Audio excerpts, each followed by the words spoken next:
little 101 on codependency, which, again, we will all forgive ourselves for. About 95, probably more percent of adult relationships exist in codependency. So you'll just recognize if this sounds like something that you're in. Codependency always has three main characters. You're going to have a savior, someone who wants to swoop in and believes you can't save yourself, so I'm going to have to do that for you.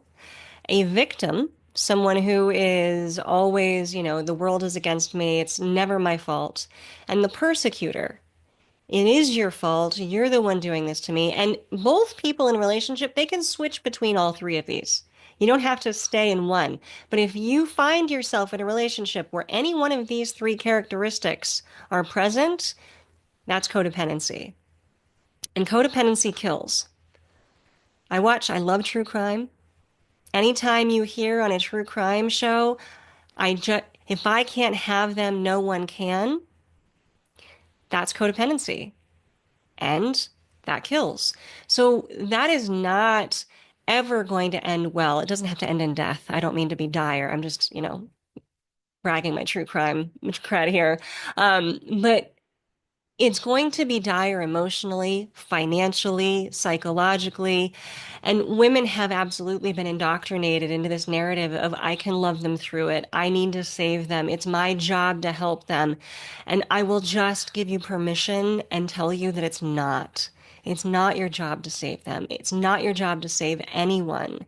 So I can see how, from your example, that behavior is definitely working for that man. It's working great. And he's absolutely going to find savior women out there to pay for all of his flights to New Jersey.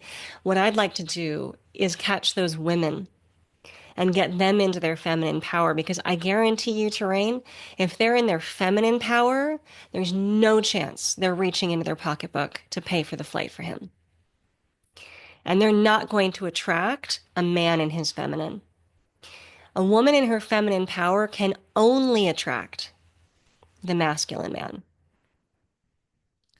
Why do you then think it's so hard for women in that situation to break free and understand that they're not supposed to be in that type of situation if they were healthy within themselves, as well as maybe seeing the tree from the forest from the tree because they only see that, well, to your point, right? I have to save this person. I have to do their laundry, right? Like you hear all these stories with like they're not only taking care of their children, to your earlier point, they're taking care of their male friends, they're taking care of their relationships. They always seem to have this need to give and give at the detriment of maybe themselves.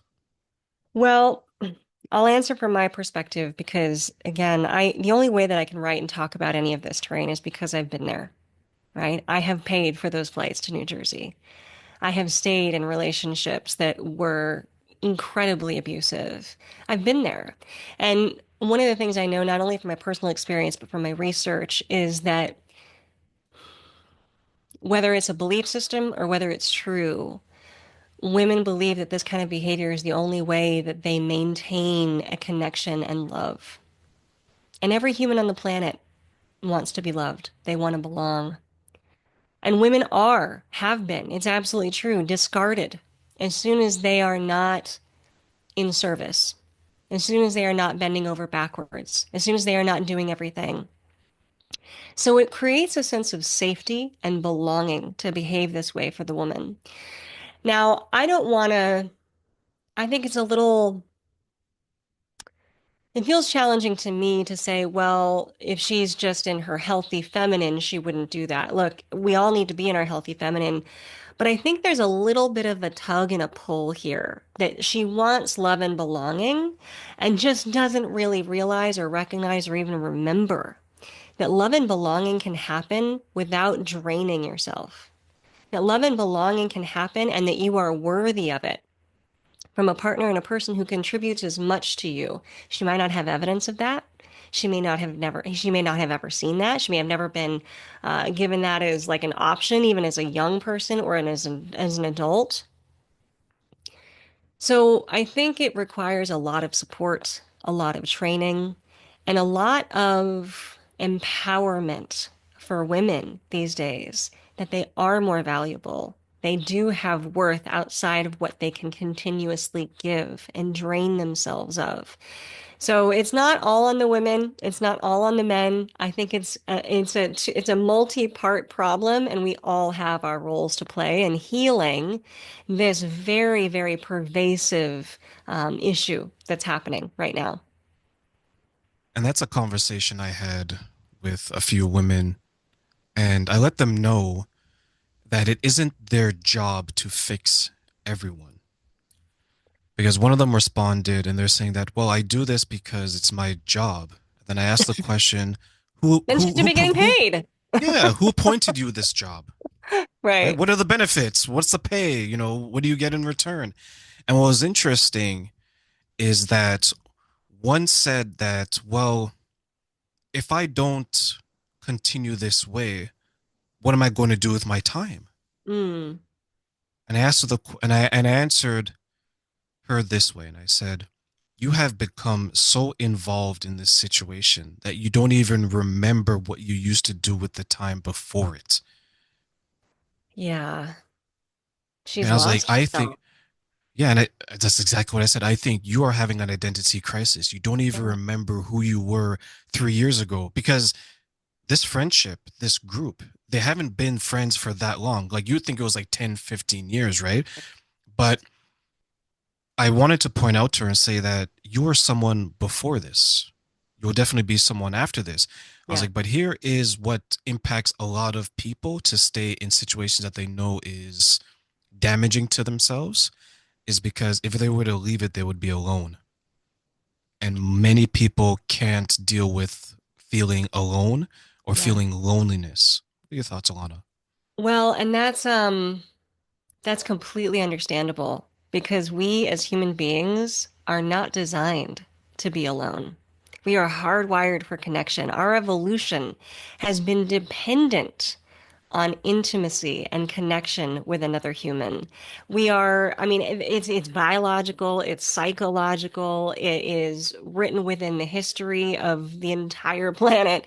Like it makes sense. And so, I understand and I of course believe in personal growth and self-healing and loving yourself, yes, but loving yourself does not mean that you don't want to be loved by someone else.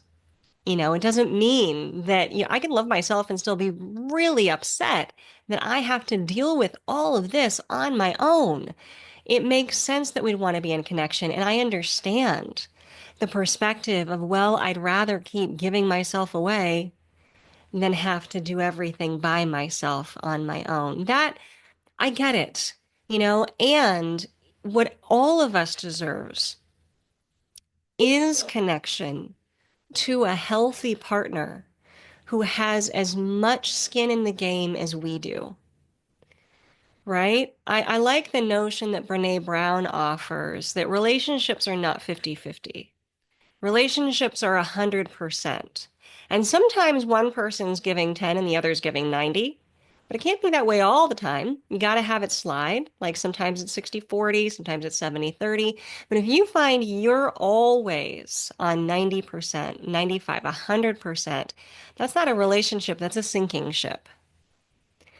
So I value and understand the desire to be connected and in connection and in a relationship. And I want to encourage, especially the women listening, to start really taking stock of that sliding scale. And if you're always in detriment, my dear friend, you are not in relationship. You are being taken advantage of.